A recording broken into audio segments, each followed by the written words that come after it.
Tu es la plus brillante de toutes les étudiantes que j'ai eues. Il faut que tu te consacres davantage à la Bible. Tout ce qui est écrit dans la Bible est le témoignage de Dieu. Les Écritures sont la vérité. Il n'y a pas de vie en dehors de la Bible. Dieu a accompli une nouvelle œuvre. Assez! Vous avez tous été manipulés. C'est du vol de brebis. Tout ce qui enfreint la Bible ou va au-delà est hérétique et fallacieux. Au nom du Seigneur Jésus, je vous excommunie de l'Église.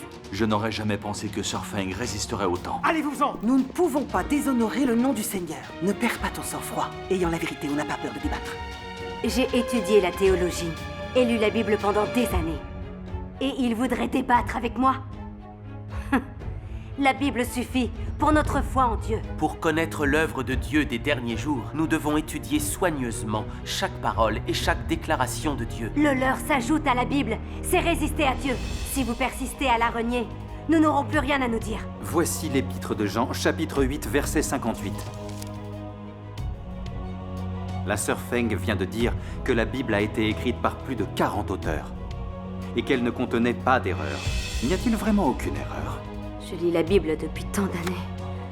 Comment se fait-il que je n'ai pas découvert que la Bible contenait des erreurs? Donc la Bible ne proviendrait pas entièrement du Saint-Esprit? Est-ce que c'est possible, ça? Si nous ne parvenons pas à faire la différence entre les paroles de Dieu et celles de l'homme dans la Bible, nous avons un grave problème.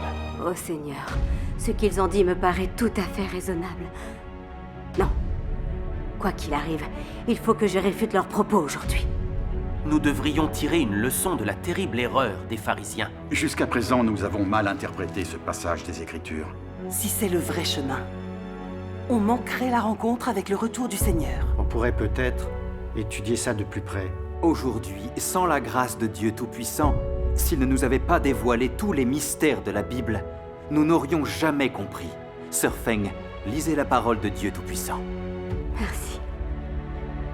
Celui que tu renies n'est pas un être chétif, mais le Christ. Plutôt que de dire que nous avions foi en Dieu, on pourrait dire qu'en réalité nous avions foi dans la Bible. Oh Seigneur, tu es revenu. Tu es vraiment revenu.